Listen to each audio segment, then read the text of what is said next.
Okay, what's up, guys? Max Uhas here again with David Desolitz, and we're gonna, because I know I still had a lot of questions, and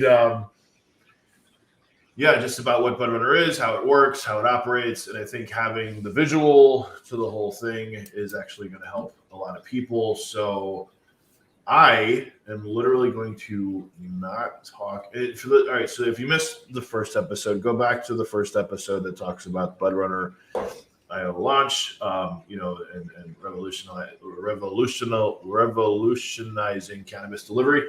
That's a tongue twister right there.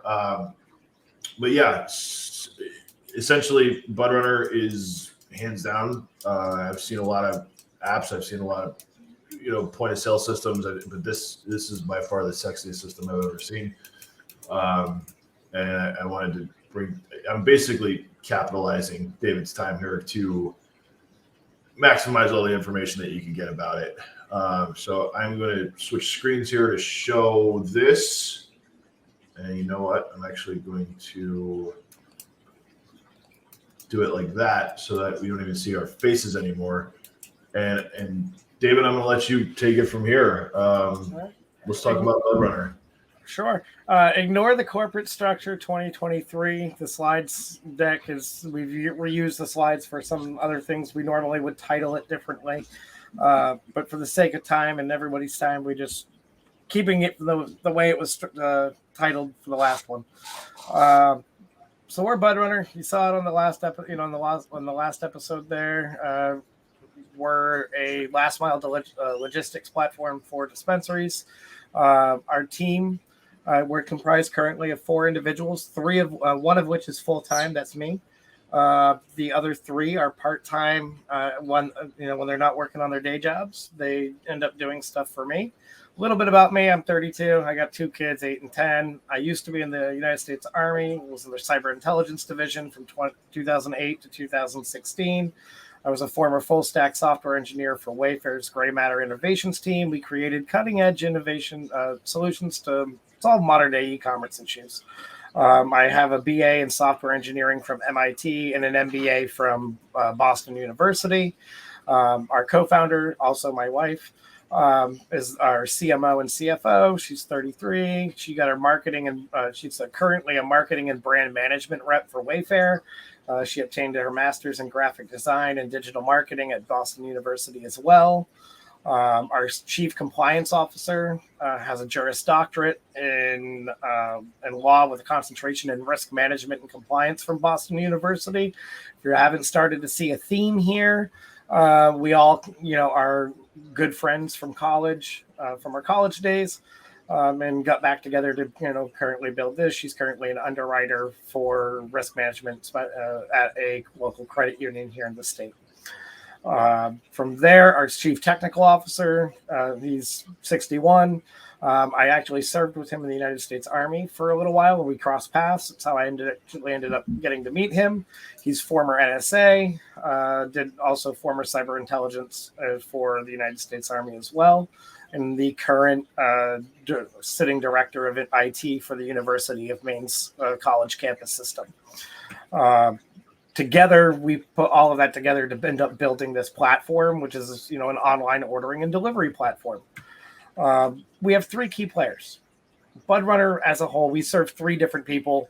It's a Y-shaped business model. We have Budrunners, we have sellers, we have buyers. Budrunners, as we talked earlier in the last episode, we have our 1099 independently contracted individuals. They deliver the cannabis products. So they use their dedicated mobile app to accept orders for delivery. They pick up the orders from the seller's physical location and deliver the orders to buyers using the platform. Sellers, also known as suppliers, retailers, merchants, vendors, dispensaries, caregivers, they're all the sellers of the goods on Budrunner. The sellers may have an additional website that they might link to, or they might use their offline store and the marketplace as their primary sales channels. So you might be a dispensary and you might buy www.mydispensarynamehere.com, and you can point that to the URL that's tied with our marketplace and just redirect your traffic to your seller store. And you'll get to see that a little bit later as well. Buyers, also known as end users, are the customers. They are the ones that use the platform to make purchases on the marketplace. They purchase the goods or services from the sellers using the platform. From there, we accomplish this with several software technologies. Some audience, they might want to know a little bit about, how did we end up doing this? We used Flutter, Dart, PHP, JavaScript, Firebase, MySQL, HTML, and CSS. Some of our partners are down below that, where we are leveraging our technology solution. We use the same as, every other big Fortune 500 or any other big company, and partnered with some of the best in the industry. To do so, we also have, marketplace risk monitoring control practices. So we have a marketplace compliance policy, and we have risk monitoring solutions, which allows us to mitigate that risk and control the level of risk that we take on as a platform, but also for the dispensaries to help them. Transaction monitoring, velocity checks, fraud detection methods. We can screen out fraudulent orders. We can tell you the difference between somebody that's a fraud order, is placing orders for fraud that are fraudulently, and somebody that's placing orders legitimately, using, different methods of, velocity checks, which is just checking the cluster, the time frame, or the frequency of orders, to look at. We can actually take a guess at whether somebody on the frequency of order is likely reselling your products, to a degree as well. Proper monitoring of seller accounts, making sure that you're doing what you need to do. Many states, you can't have gummy bears that are shaped like gummy bears. We can help you, and we're your compliance partner. At the end of the day, that's, what we have here. We are compliant with all cannabis FinCEN marketplace rules, local and state regulations. And so earlier we talked about KYC. And all, sellers and delivery personnel have to do a KYC packet where, it has to be reviewed, has to be approved before any seller or delivery driver are able to use the platform. Once they're verified for age, users that make purchases have to be verified for age or eligibility. Transactions are continually monitored, logged, and all sellers are monitored to make sure that they are compliant with their state's cannabis regulations. We also run velocity checks to make sure for anomalies to flag seller accounts that may need additional review. And we may occasionally, if there is something that is, suspected fraudulent activity, we will lock an account. We hate doing so. We'd rather not. But in the interest of security and compliance, it's better to err on the side of caution, just to make sure that you're being, covered on your end as well.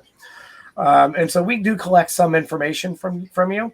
As a dispensary that's boarding the platform, or even a delivery driver, not all of this information is necessary. But for the majority of, dispensaries, this information would be, the gold standard, so to speak, of what we end up collecting. If you've gotten merchant processing in the past, or you've opened a cannabis checking account, you've likely had to, same information. We collect the same as if you were going for a cannabis bank. Your retailer reseller license that, for tax exemption status, your retail food establishment, articles of incorporation and whatnot, operating agreement, signed bylaws, certificate of good standing, IRS EIN, cannabis licensing. This is what the industry requires in regards to KYC. If you look at other companies doing similar things, they don't require a tenth of the information that we collect, and a lot of that has to do is they're not taking payment processing. At the end of the day, if somebody ends up messing something up, it's not on them. They can just point the finger back and say, nope, we didn't sell the product. The customer, the dispensary did, and point the finger the other way. We're right there with you, and we're, there through that entire process, when it comes to compliance. So we do collect that information. It is stored on our servers and in our CRM. We have to maintain it for 7 years, even after you've left the platform. And so we do have to hold that information. That this was all pretty much, transaction data, things like that. We have to hold on to it for 7 years. That's required by law. As well for tax reporting purposes, and for the cannabis regulatory agencies, they have to be able to view that information upon request, should that ever be necessary. And we'll provide it if it in the unlikely, or if a dispensary decided to want to leave the platform for some reason, they would have access to get. We would make sure they would have access to get that information as well. Our sales process is pretty simple. We have a combination of in-house and out, direct sales. Direct sales, we go right to your dispensary and we start talking to you. At that point, and so you don't be surprised if at some point you end up seeing someone go in there and coming to talk to you about Budrunner or things like that. They'll provide you the ability to additional services that we might offer, find out what you need, demo the platform, and give you a tailored solution that's customized for your dispensary. They'd also collect that KYC packet and submit it to our underwriting team, who will review the information and decide whether to board you or not. If you have the information, we're going to board you. If you don't have the information, and we know how to help you get it, we'll help you get it. We'll work with you, but we have to have that KYC packet complete in order to be able to activate your account. Resellers or ISOs, it's what the industry calls them. They help us. We have an outside sales team that helps with that as well, and they manage their own on that.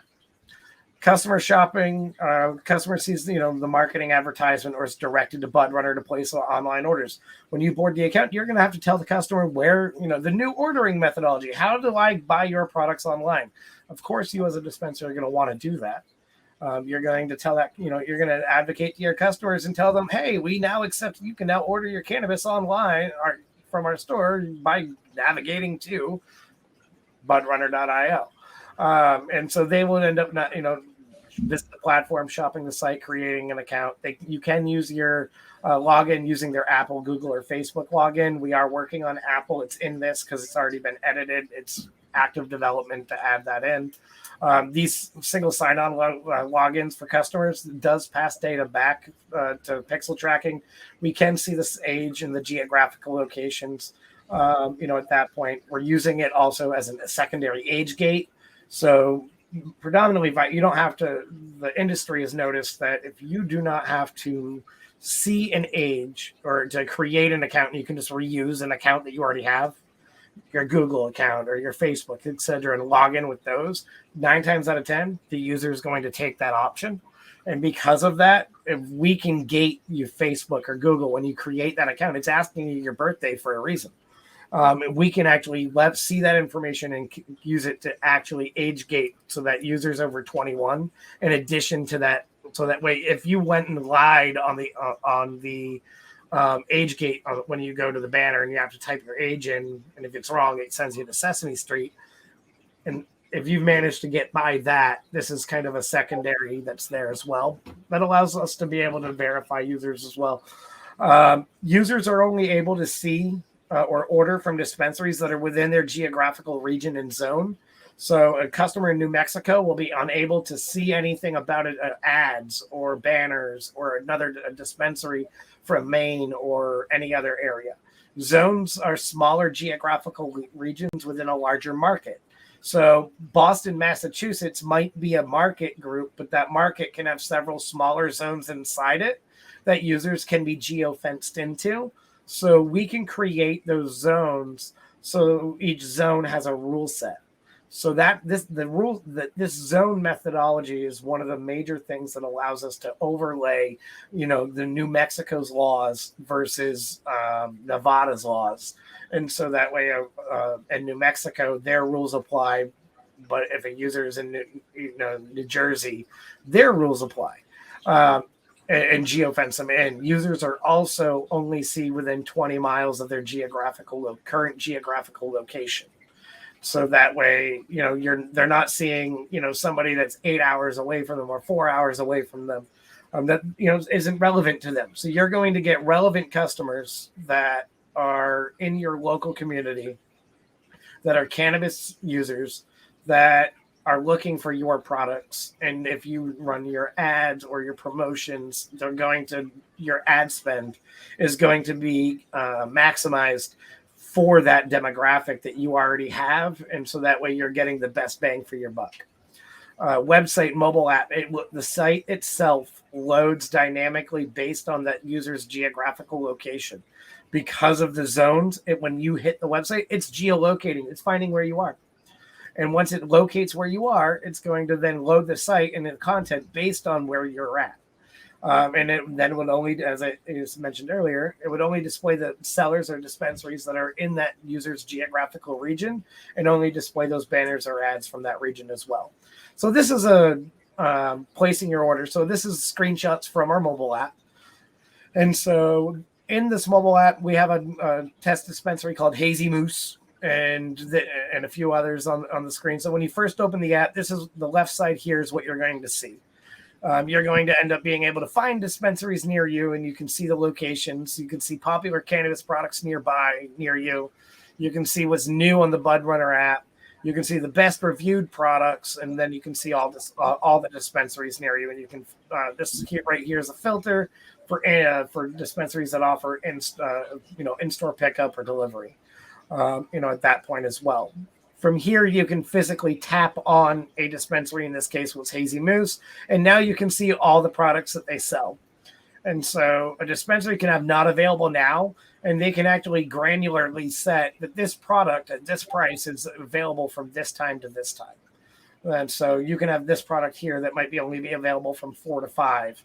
And you could actually add your shatter, if you're doing on shatter day from, this time to this time, you can run a special.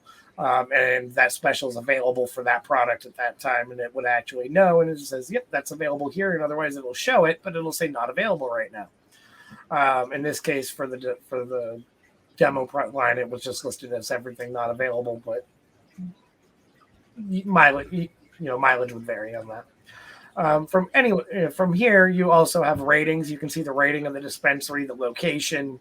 At that point, pull it up on a map, get directions to go travel directly to that dispensary, their average delivery time. You can like or favorite that particular dispensary or follow them at that point to get updates when they end up submitting new products, etc. Or add to when, if they send out a push notification, that will allow the customer to receive that push notification. From here, you'll see all their products, or you can deep dive vape pens, flour, edibles, pre-rolls, etc. And then from there, you can end up viewing an individual product. From here, this product here was quick added from just using the plus sign. But if you tapped on this, it would actually pull up that individual product. You'll see that here in a little bit. From here, you'll see the My Cart, and then you have the actual cart that's being added, and then the checkout. And the customer can select delivery type, local delivery or in-store pickup. Local delivery, you tell it where you want it to deliver to. If the address isn't saved, you can add a new address and tell it you want it to deliver here. You can say, hey, I want this to be delivered today between this time, or I want it delivered now is another option. At this point, it'll tell you up here what the delivery fee is for the order. You can enter any promo codes or coupon codes that the dispensary may be offering. If you click the add voucher here, it'll actually pull up and show you what the available promo codes are. And then finally, you have the button to click to confirm your order. From here, it'll take you into the payment system, where the payment system comes up, grabs the information from the order, and then tells you to select a payment method. Currently, we have your payment method using your credit card or debit card. You click the button. That'll end up opening this window here, or pop-up modular here. That will then allow you to enter it'll pre-populate your first name, customer's first name, their last name, their email address, and all the customer's going to do is enter their card number, expiration date, 3-digit code, and their zip code. And then if you were to scroll down a little bit, it would click Pay Now. There's a blue button down below that says Pay Now. You'll end up seeing, again, that here later when I go through the whole process for you. And show you what an actual order would look like in that regard. And then it would, once complete, it takes you back right here and lets the customer know that their order was successfully placed and gives them the option to go back home. From there, the order is then relayed to a dispensary saying, hey, I need to be fulfilled, and then I need to be packaged and ready. They'll end up updating that to ready for delivery or ready for pickup, depending on the delivery method.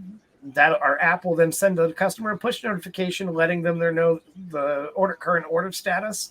And if the order is for delivery, it'll be added to the delivery queue to be delivered by an independently contracted and licensed driver, one of the Budrunners. This is the Dispensaries app view. So from the Dispensaries app, It'll say, hey, a new order's been placed. Take a look, indicating to them, hey, I need to do it. It sends the push notification to them as well, saying, hey, new order's been placed.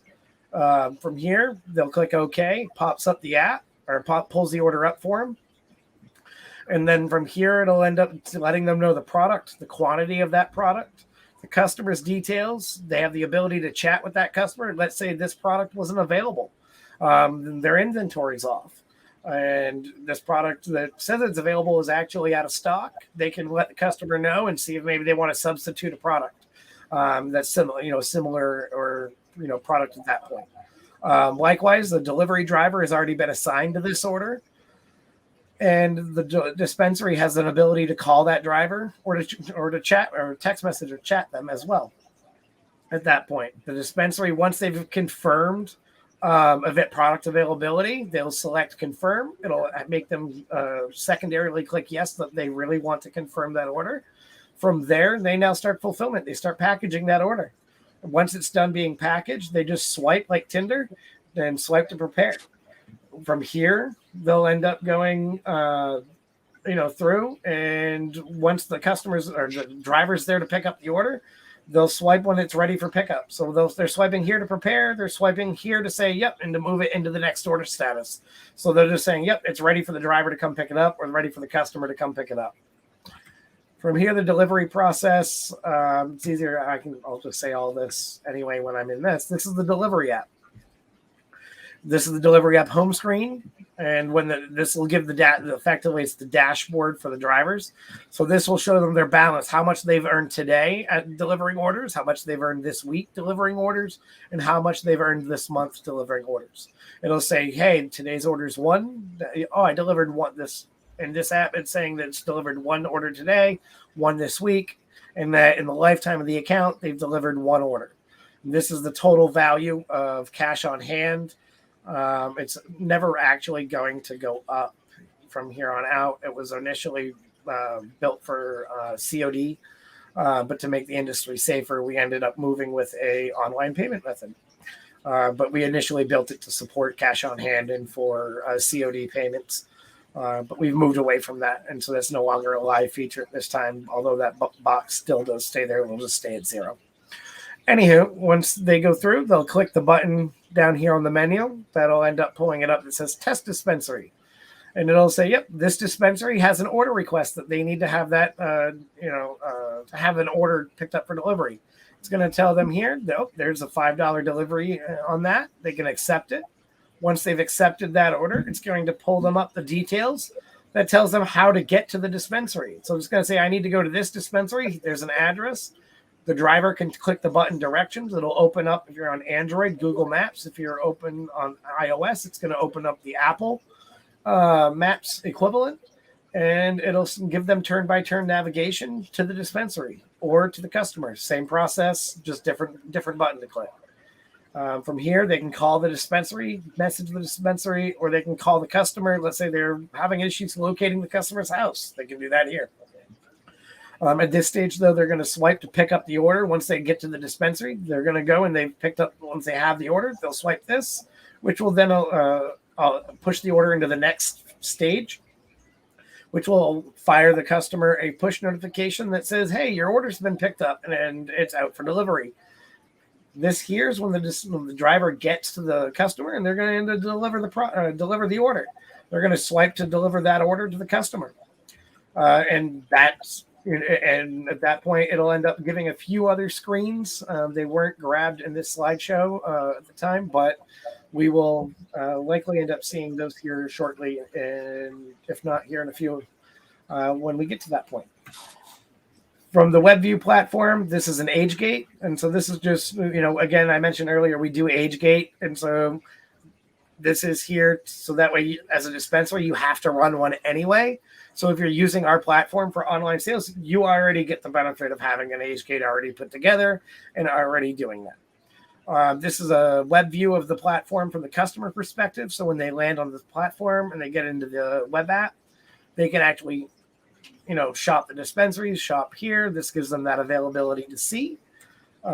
Dispensaries have a portal that they can log into, so they can log in and they have that ability to go and actually pull these up, and they can sign in as a dispensary owner, or the employees can log in and have access to manage what they have access to as an employee of that particular dispensary. It can be set granularly. The owner or the manager can actually provision what access the bud tenders have, or what access their employees have at any given point. So on the backside, this is what the dispensary owner's management portal looks like.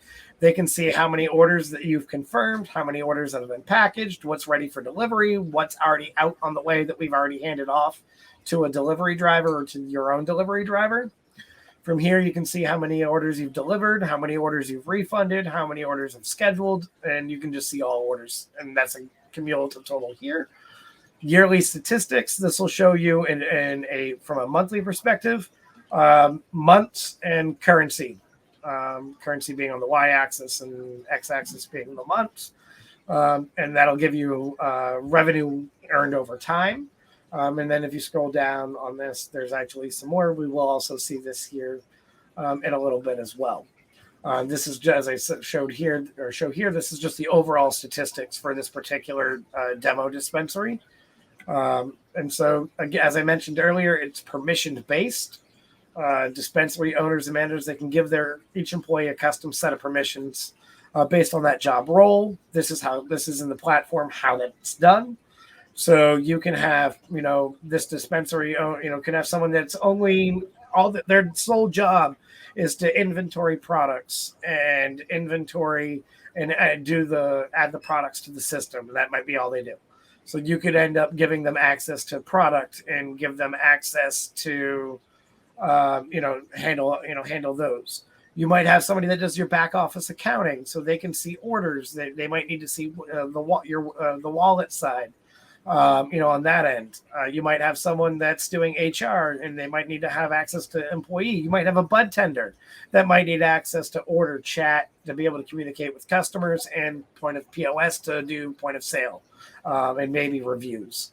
But you can end up granularly giving those permissions and assigning those permissions to a particular user, or to a particular employee that's working in your dispensary and managing that access. From there. And so in this case here, this is the dispensary employee panel. This particular employee is named Mary. You got one guess what her last name is, and she is a bud tender. So she only needs access to the point of sale system, to the order management, and to chat to be able to communicate and assist customers. And as you see on the left-hand side, that's all she has access to. She does not have access to the promotions tab. She can't create new promotions, create coupon codes. She has the ability to enter the information or enter the coupon codes as they are there for the customers, but she cannot add anything new. She can't create new employees, add new products, or anything like that. It gives you that ability to manage those users. This is a sample of our back end, and where you can see, kind of the things that are, there. We can see dispatch management, the orders in the system, coupons, banners. We can help you with adding coupon codes, banners if you want to put banners on the front end. Campaigns are kind of like are kind of our version of kind of like deals. Or you might be running a promo. If you think on Walmart, they might say like, hey, from now until next week, we're running a sale of 20% off this. And they typically have some banner type ad for it, or some sort of promotional on like a product, or you might be running something dispensary wide. We can, help you out with that. You'll have access to that in here as well. This is earlier I was talking about zones. This is where we can set up and configure those. We can help you with adding products. At that point, delivery, driver, and management.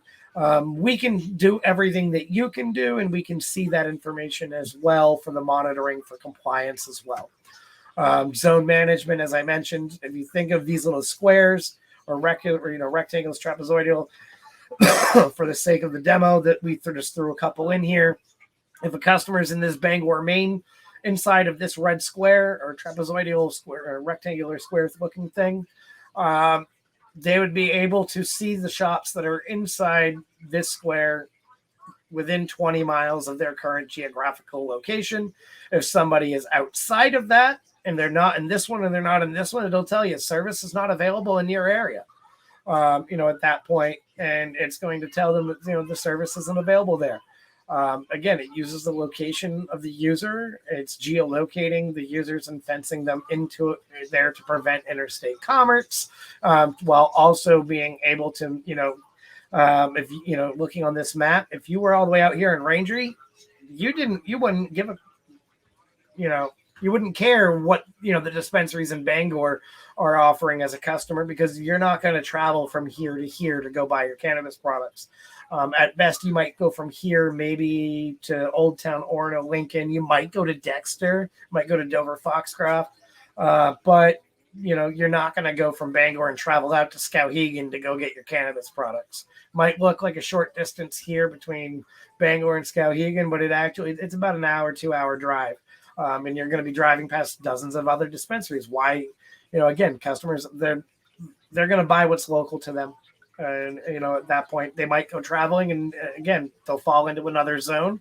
But why spend your ad dollars where you don't have to? So payment methods. Our platform has the ability to run PIN debit for in-store, has cash to be handled by dispensary only. We do not, at Budrunner, we do not take any physical tender. The delivery drivers, they do not take cash. They do not accept cash. Online payments for the platform is how that works. Because of the point of sale terminal that we have for the point of sale side of it, things that you'll see here in a little bit, that dispensaries can take advantage of. We have the PIN debit solution for them that allows them to be able to take payments in store using their debit card, where customers can use their debit card as well in a compliant manner. And so that's done there. And of course, cash is king. Dispensaries can accept cash as well in their dispensary and have methodology there for that. But as far as the online platform is concerned, for customers placing orders online payments using our online payment processing solution, that is the only payment methodology that is accepted online. Refund management. Dispensary cash refunds are handled by the dispensary. PIN debit refunds handled by the dispensary. If you're taking a transaction in store, you guys can handle those as you see fit. Online payments, we just place in the event of a refund. I can't think of many reasons why a cannabis product could be refunded. As to what would actually generate the need for one. There's a wallet associated to the customer's account, and which acts as a rewards wallet or a loyalty rewards program, but it also doubles as a way to put pseudocurrency into, so to speak, where their cash that they placed into the platform stays in the platform and will actually stay as effectively, I got $10, think of it like a gift card. It's just a closed loop, closed system. So once the payment's in there, in the event of a refund, we'll just credit it back to there, and they can use that balance towards a future purchase. How much does it cost again? So earlier, I don't think we talked about it on stream. I think we may have touched upon it briefly. It's $250 a month billed either as a single payment or $3,000 a year. If you do, as part of our launch promo on February, as of right now, February 2nd, we are offering 2 months free on an annual subscription. So you'll end up paying $2,500 for the year. Listing fee of 5% is deducted from the proceeds of each online order on the platform. And so at that point, from there, Budrunners earn 100% of the delivery fee plus any tips. We also have the ability to partner, where we have partnered with a kiosk company to offer self-checkout kiosks, enabling dispensaries to, and non-licensed companies actually, because they don't have to be licensed to have a freestanding Redbox-esque machine sitting there to allow customers to order cannabis for delivery.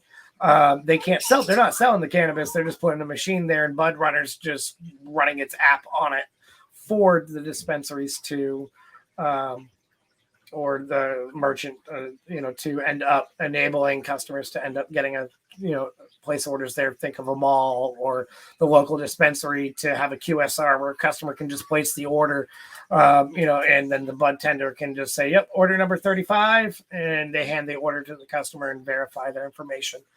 Because our platform has that information stored, we can just have that availability on hand, and then repeat customers, we can streamline that process and that verification, at that point there. And so each of these would have a checkout lane for it to have the ability to have a 4G LTE and Wi-Fi. We'd have a 32-inch OS Android touchscreen display, pin pad, bill collector dispenser, change collector dispenser, depending on the needs of the company. Or not all of them, as you can see in the image, have those integrated onto them. We can add them based on the needs of that particular client. At that point.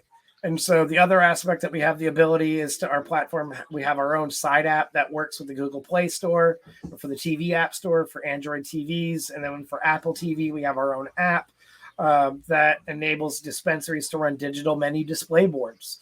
So these digital menu display boards work. Have you ever gone through a McDonald's drive-through? Same idea, except they are usually in store, and you sell out of a product, this will update and say out of stock. If you change your prices, it changes it automatically on here. That way it's synchronized. You don't have to go through. You don't have to change anything. Get new products in. It'll rotate through. Each individual square block on here is modular. And so the flower can rotate through. And meanwhile, at different intervals, you can run where edibles might disappear on this. And you might have a little ad banner pop up about a promotional offering that you're going to run. It's more of a digital communications board than anything else. It's a platform feature that's coming up here in the local months. We are currently in the finalizing it, but it is something that will likely be here Q1, beginning of Q2 of this year. So that's the end of the first slideshow here. Max, do you got any questions on what you've seen so far This is sick. The kiosk thing is outrageous. So you're saying that somebody can put a kiosk up in a mall? Yeah. You guys. So let's just say malls rent the space out by square footage. They don't care really what you do it as long as you're a paying customer. So somebody could literally just put a kiosk up in a mall. That's just insane. Yep. And earn a portion of the revenue. So the way our agreements work on those is that we have a leasing agency that can run the kiosks, and the customer can end up leasing those machines. And wow. It's kind of like a lease to own. But if you decide you don't want it anymore, you just make a phone call and they'll send someone to come pick it up. So a business can lease that and be able to say they're offering cannabis without offering cannabis. But what they're doing is, you can have now in a mall, or you can have, ironically, at a Walmart in the Vestal area. Those are controlled by the local store level, not at the corporate level. So corporate doesn't actually control what vending machines and everything that's placed in the entryway doors before you're actually in the store. Where the cart corral and all that is, and you see all the little vending machines, and the Eco ATM or the red box machine. All of that's controlled at the local store level. The store manager decides what those go in. So, if you have somebody that's cozy with a store manager, or, they might let you end up putting one in. And so, you have what this can create is you can actually have someone build an entire business model on this, where they are leasing the machines and then they're earning a percentage of the revenue that's coming from those machines. And right. So they get a permit, they can earn we'll give them a percentage to get those machines in their location. They're leasing them, they're paying for them, and we're giving them an ROI on that revenue that machine is bringing in.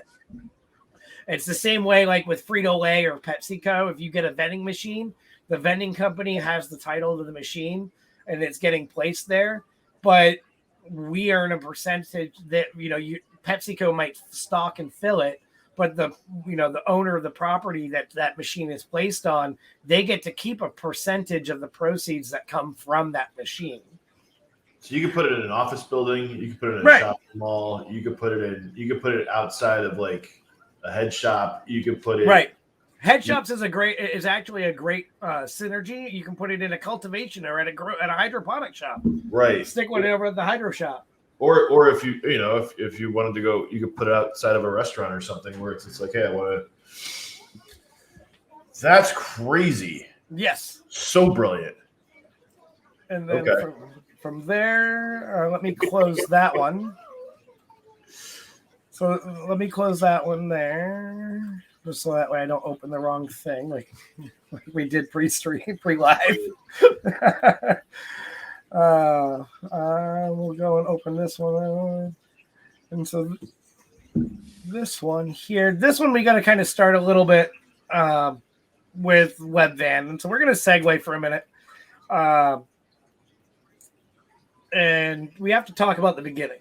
Okay. So not everybody, I had no part of Webvan, just to be transparent, but Webvan has actually been deemed or dubbed the first or the grandfather, the OG to on-demand ordering and delivery-based platforms. When I say that, I mean Grubhub, Uber Eats, DoorDash, that classification of businesses and business models.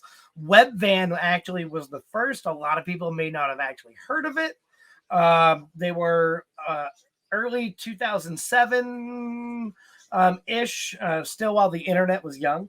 It still hadn't fully matured into really kind of what it is now. They were a cutting edge solution. And so we have to kind of look at them to get a good understanding of the future. And understand, where their pain points were, because there is a kind of it's not a causal or direct relationship to us being in the industry. What we're doing right now in this industry is new for this industry. It's not new to the internet. It's not new to the restaurant industry like DoorDash is, etc. Webvan did grocery delivery. And so they were an online delivery company. They specialized in the grocery. They were established in 2007. They only ever had one profitable region, being San Francisco. They were widely regarded as the original or first internet-based on-demand delivery service. And by learning from the failures of them, because they're not here anymore, they were at the rise of the dot-com bubble. They tried to build an online delivery service. We can learn what not to do. There's some valuable lessons here. We can learn what not to do, why it failed, and how to create a better product and adapt it to the cannabis market and make it work in a transparent and compliant manner. So Webvan was founded by several key investors, some big names here: Andy Rachleff, Sequoia Capital, John Doerr, from Kleiner and Perkins. But it's still, even with all that money behind it, it still somehow failed miserably. But why? Why did it fail? When you actually, think about it, when somebody had that kind of money and powerhouse behind them, they had the money to, to buy key players, key executives, big, names in the, in the industry. They had that capital to be able to do it. So something else had to have been a causational factor, because it surely wasn't cash driven. But that failure was a mixture of bad timing. It was worse execution. And it taught future platform companies like ours lessons that shaped to create a lean methodology for platform-based business models, and what's now been named, or more accurately dubbed, as an on-demand ordering and delivery platform. So Tony's, and I can never pronounce the last name. He's the CEO and co-founder of DoorDash, and he said this about his initial startup, Webvan. Most people don't realize DoorDash was version 2. It was the reboot. Tony was the original head to Webvan. And as he stated, it was just too early for it. The only city that was profitable was San Francisco, and it wasn't enough demand in other markets because Webvan invested heavily in warehouses. And so when you look at logistics and last mile delivery, it's the most expensive, because you have to, as a company, you got to store that product somewhere. And in order to do online in any sort of e-commerce, you have to have a logistics capability to deliver that product, but you also have to store that product somehow. And they invested in warehouses strategically across the United States, and then we're shipping perishable goods through those with Webvan in local communities, and then housing those products in there. And so when the bubble burst in 2008, they ended up getting able to get additional capital, and all of their capital was tied up into warehouses. And because it was tied up, it was no longer a liquid asset; it was a real estate asset, or was tied up into a building or into property. They weren't able to end up securing additional funding, and so they ultimately ended up having no choice but to shut down. But if you examine his statements closer, you can actually get a few more things from that paragraph of what he had said to a keen eye, somebody with an MBA, etc. That consumer demand wasn't ready, because he said that, only one area was profitable. But why? And when you look at a business, if you're getting some traction, but you're not getting a lot of traction, consumer demand's not ready for it. They weren't ready. Now customers are, willing to spend a little bit more on convenience. If it means that they're going to get the product delivered to them, they don't have to get out of their PJs and slippers. They can sit on the couch, they can watch their TV or do whatever they do, play video games, and they can just open an app on their phone and place an order for the cannabis. They're going to do that. We are by far and large if you're a millennial or younger, we take the path of least resistance 9 times out of 10. If there's an easier way to do something, we're going to do it. And so the mobile platform that started with Webvan in 2007, it enabled customers to shop from anywhere and freelance workers to take orders on demand. But the demand wasn't there. So the workers abandoned. So they had a hard time getting freelancers because they weren't getting orders.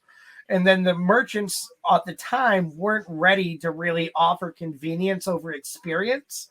And so they were focused at a time where everything was the customer experience, enhancing the customer experience, the brand ambassador, the guest ambassador, where you would walk into a McDonald's and they'd have somebody that was the guest ambassador that would come out and do a table touch at a fast food restaurant asking how your meal was. That was at a time where the industry, or by far, business economics, there was theories that experience was the driving solution.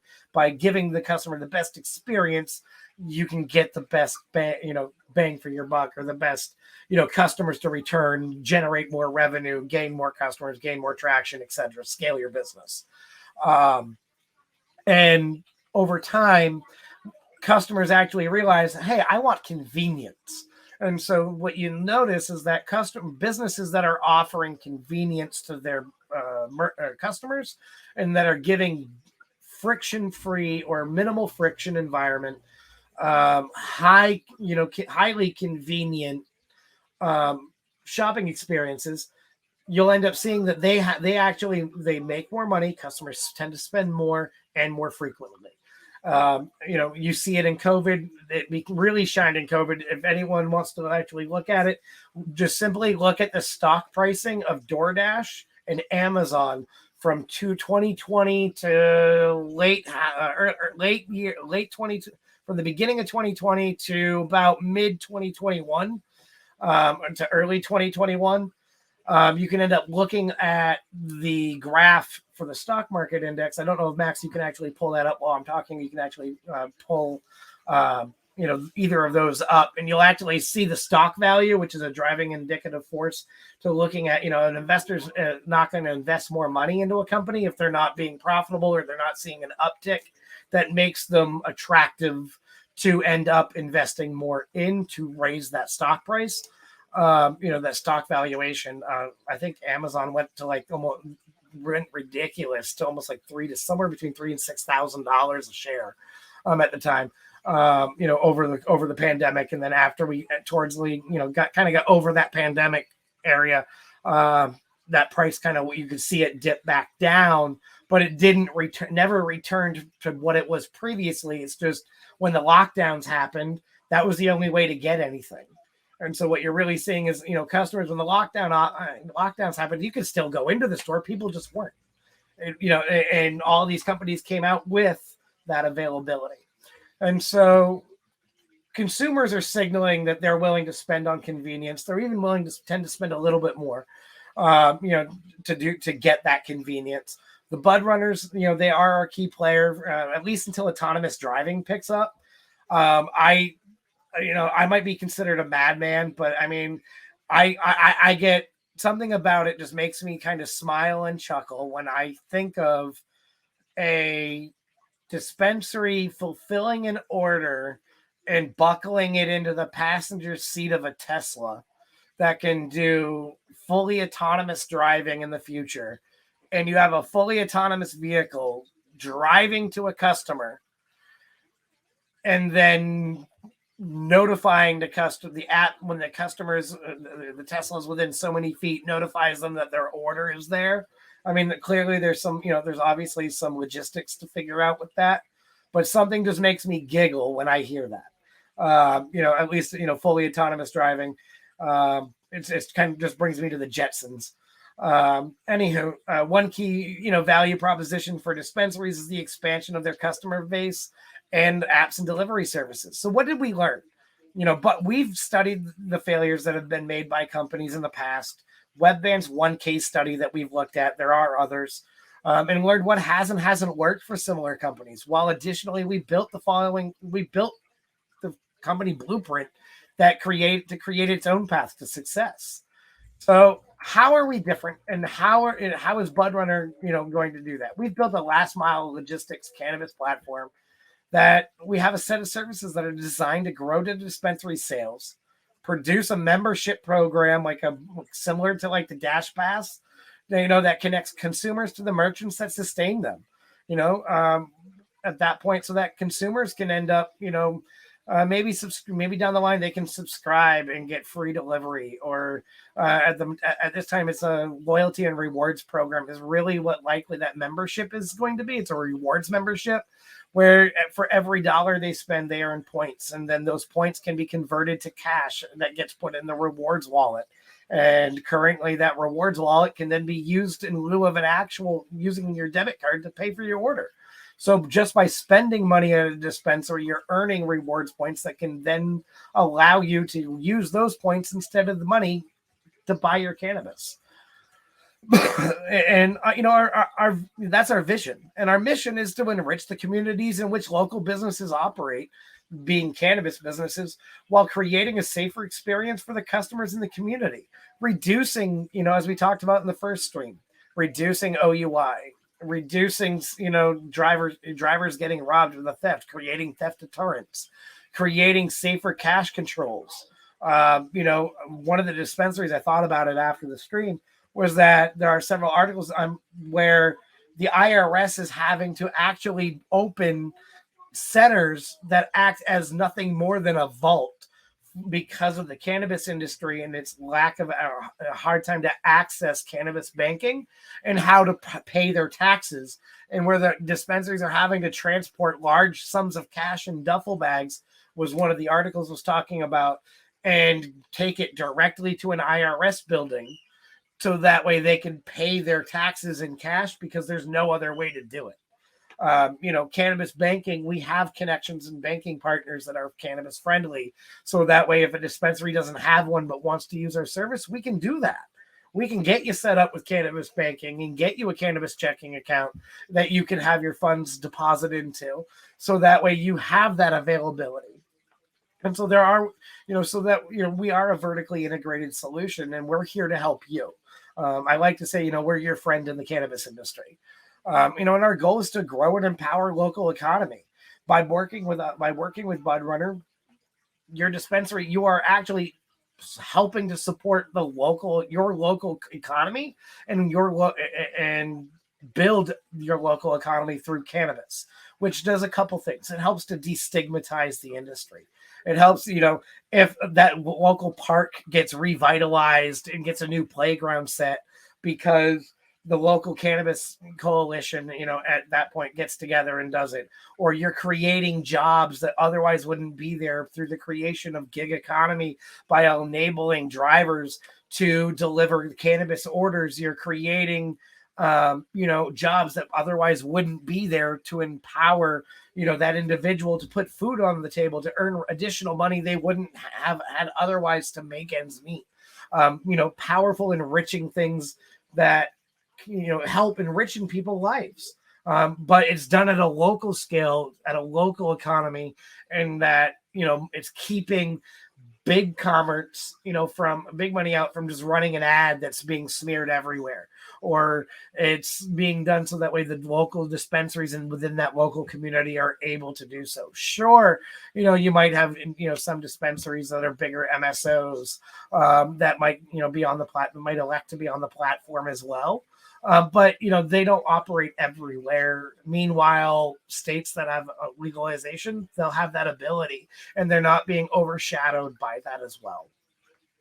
And so, how can we achieve this? So, I mean, those are lofty goals all the way around. And so, how is this actually achieved? So, our operational blueprint starts with us onboarding local dispensaries and making their products available on the marketplace. From there, customers can order those products from the local dispensaries on the platform and have them delivered by Budrunners who pick up and bring those cannabis products to the customer. And to achieve this, we've set our core values that are modeled in all aspects of our business's dealings. Customer obsessed, not competitor focused. While it's important to know what your competitors are doing, it's not our focus. If we focus on being customer obsessed and making sure the customer experience is good, making sure the customer is getting, is being treated correctly, making sure that, customers are satisfied with the service that we're providing them, that being dispensaries, Budrunners, or customers buying cannabis products, then we're going to be successful. If I focus or any of us focus on, this is what this company is doing, and this is what that company is doing, we're just grinding, we're just spinning the wheel, we're just grinding that, and we're going to lose sight of the true objective. It's actually a lot of the issues that you see when you look at companies that go public, because the focus shifts from being customer focused to being shareholder focused. And what they're doing is no longer what the customers want, it's what the shareholders want. And even if that what the shareholders want doesn't line up to what the customers want, and that's the problem. And so we're not going, our core, it's against our core value. We will always be customer focused, customer obsessed. We may end up getting shareholders. We may have shareholders. And in the event that we do, it's still going to end up being where they are going to have to understand it is these 6 core values are not negotiable. They will not get thrown under a rug just because, it suits the need. These are what we live by. This is what the company will live by.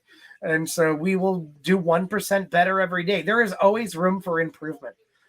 We take customer feedback seriously. If there's a feature a dispensary wants, we have an ability for a dispensary to submit feedback on feature requests. We will then look at those feature requests and evaluate those. And there's a way for dispensaries to upvote those or downvote those if they like them from a community standpoint. At the end of the day, we build a community. And so from that standpoint, if there's a feature and we notice a lot of dispensaries, we don't claim that we have the best product. We have the best solution that's currently available, but we don't claim to think we've thought of everything. Surely there's going to be someone else that may have thought about something that, hey, it'd be cool if you had this feature. And you know what? I didn't even think of that. And so we get that feedback. We value that feedback, and that enables us to be 1% better every day and every day of our operation, and providing the best value to the dispensaries that we serve and the customers that buy from them. We operate at the lowest level of detail. That may sound like we're lazy, and that's not what that means. And so operating at the lowest level of detail means granular. So we will get into the weeds and get right down nitty gritty, right into it. We love to do so, and to analyze something. And so we very detail oriented. Dream big, but start small. We have big aspirations. We got lofty goals. I talked about autonomous driving. Yeah, that's the that's the dream. That's there in that regard. But we have to realize that we're not going to get there overnight. But starting small and bite-sized chunks. What can we do today that we can't do to get to that big thing at the end? And we are owners. Everybody in this company, everybody that, whether you are a customer support representative, an account executive, or a CEO, everybody, whether they own a portion of the company or not, is valued as if they own. We are not going to, just because you have a title that says you're a customer support representative, we value your opinion. We value what you have to say, and we are not going to be like, stay in your lane and, you got calls in queue. You got to do that. If you have a thought process that you might be able to improve upon an operational thing we do, and you know what, you do coding on the side, great, show us. We'll give you that ability.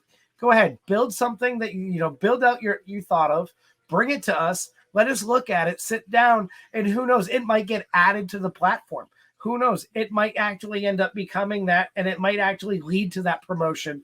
You as an employee and in our company, or an employee within our company, would have that availability to not just do what necessarily you are hired for, but also if you think you have a better idea to do something, it can, show us what you're thought of.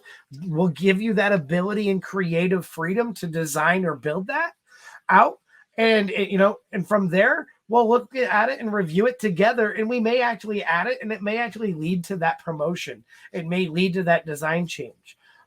Some of the best, when I worked for Wayfair, I started as a customer sales representative, and I got tired of having to enter agent notes in every time I was working on a customer, thing, and it was redundant. The way that they formatted them, I still think of it today. They would end up, CCI, customer called in RE regarding. So CCI RE, broken order number, this, CS, which means customer states, lamp arrived broken. Or lamp arrived damaged, ran damaged defect wizard, offered customer replacement, customer accept, no other questions, no other concerns. That would be there. I ended up writing a simple script in JavaScript that just went and that grabbed the information when the call came in, you can see information coming through. We'll just grab it, and then I just select a radio box. Yep, they click that, and it would automatically type out the entire note. And I just clicked a button to copy it, and I pasted it. It improved agent performance to where my wrap-up time as an agent became so low that they ended up looking at, how is he doing this? And I wrote my own thing to do it. They loved it so much. They realized, we hired somebody that might actually be a better fit in the company here rather than here. And it led to a promotion where I ended up getting moved over to the Gray Matter Innovations team and ended up developing solutions for the company. And so that was, kind of my background, and it really resonated with me. And I, ended up applying it here, where everybody is owners. Decision making can be, it's a leadership aspect of it there. And and the last but not least, be authentic, be transparent. I think that's really where this industry needs to have, is some authenticity behind it. You have your get rich quick people all the way at one end, and then you have your people that are, I woke up one morning, weed's legal, I'm a pothead, so I'm just going to smoke. I'm just going to start a company because that sounds cool to me. And you have everybody in between. Know what you are, and and live it. And that's our value aspect of the kind of way that we end up being. We know who we are. We're not trying to be something we're not.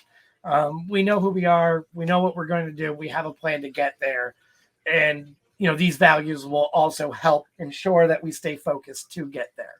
So with Budrunner, 3 core assets enable this vision to become that reality.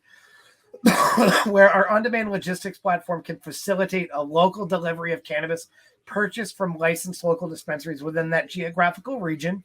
It's capable of providing merchant services to grow sales in the modern era, such as order ahead, in-store pickup, delivery, online electronic payment processing, with a membership program to the physical world for consumers, which is that rewards and loyalty program I mentioned earlier. And there's a 3-sided marketplace business model here, where we have the Budrunners, we have the dispensaries, we have the customers, with us in the middle of it. And so dispensaries, when a customer goes onto the platform, they're going to order.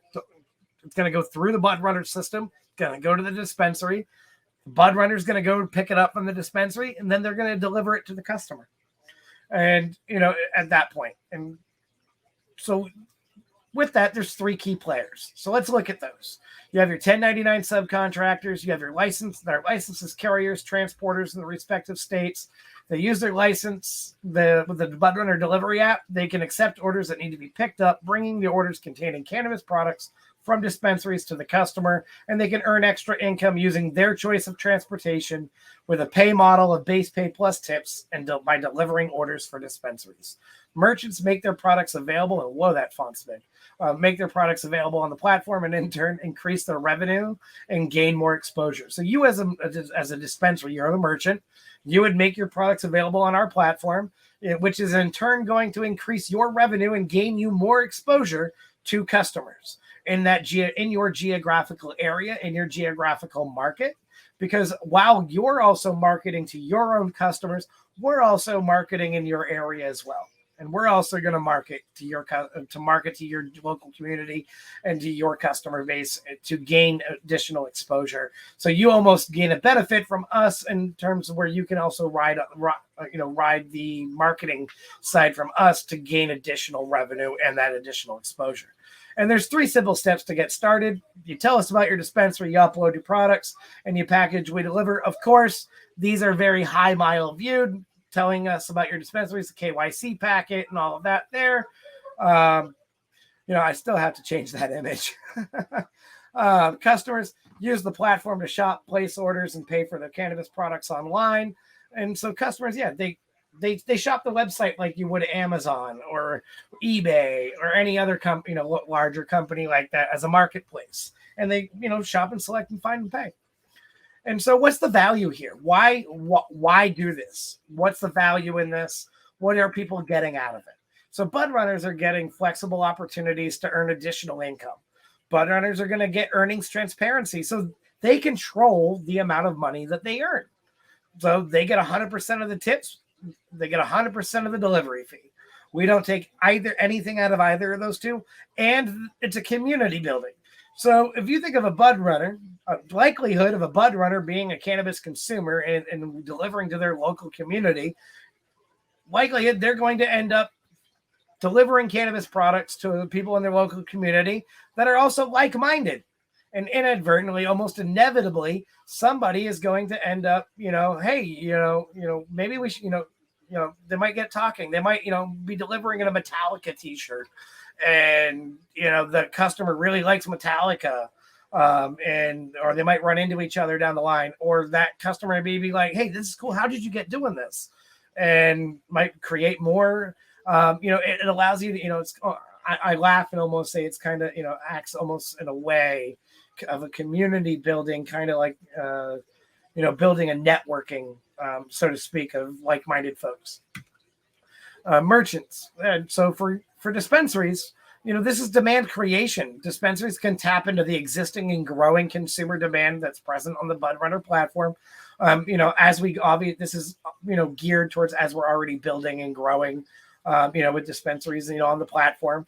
And those dispensaries are going to get a broad array of merchant services. So merchants can also get sets of fulfillment options for customers to provide those same services to their customer, but with our platform. Operational efficiency. I talked about that in the last stream as well.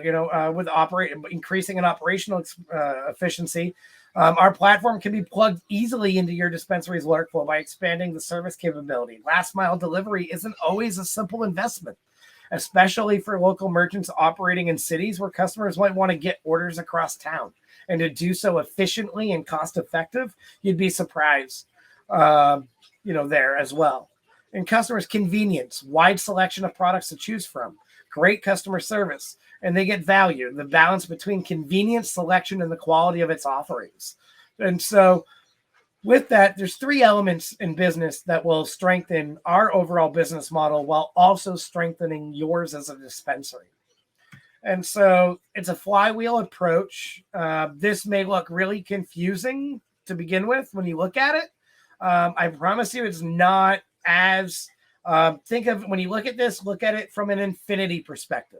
So if you start at, let's say your goal is to get more customers.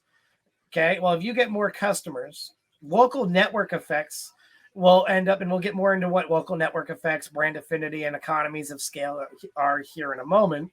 But if Budrunner is getting more merchants, that means we're offering more selection. If we're offering more selection, it means there's more customer and consumer engagement, which is going to drive more consumers to the platform, which is going to equal more sales for the dispensaries that use it. If we are looking at brand affinity, you are then looking at more consumers equals more sales, which equals more merchants, which gives more opportunity. The Bud Runners more opportunity, which equals more Bud Runners, which equals faster deliveries, which again brings more consumers. It's a circular flow. And then when you look at the economies of scale, you look at it where more consumers means more orders, which means higher efficiency, which means more earning potential, which means more Bud Runners, which means more faster delivery, which means back to more consumers. Again, the platform is designed around this flywheel approach. So as a platform, and this here summarized in this for economy of scale is as the platform adoption grows, it'll leverage higher order volume, which is going to generate more revenue for merchants and more opportunity for Bud Runners to earn money, which then makes the platform more appealing to Bud Runners, which is going to improve fulfillment and make additional scale possible for not only for us, but for you as a dispensary. Because if we're getting more customers to use the platform, and you're getting more customers to use the platform, and more customers using the platform are buying products from you, then you're going to earn more revenue as well. And by earning more revenue for you as well, it's more revenue that you are earning than you otherwise would have had to begin with or starting with, which is meaning you have more ability to scale your business, grow your business, and build your business. Maybe another location, maybe knocking out a wall and increasing the square footage for the dispensary space. Maybe it means another license. Who knows? Local network effect. As more merchants join, this creates more selection on the marketplace, which drives more consumer engagement and more sales for the merchants on the platform because it gives more options for customers to pick. Brand affinity. As leveraging both economies of scale and local network effects, it enables Budrunner to further invest in its own platform, grow the brand's perception, and lower over time the acquisition costs, which saves you as a dispensary money. If we're saving money, then obviously we're going to make you save money too at that point. But it also allows us to invest in our platform, which allows us to get additional features into the platform, features that are being requested by you, the dispensary, or you, the Bud Runner. Or customers looking for a feature as well. And they have that ability to request those features. And then we look at those and take the feedback and, commonly, our highly requested features may get placed on our development roadmap over other features as well and listening to consumer feedback. And we're not going to go beyond this slide.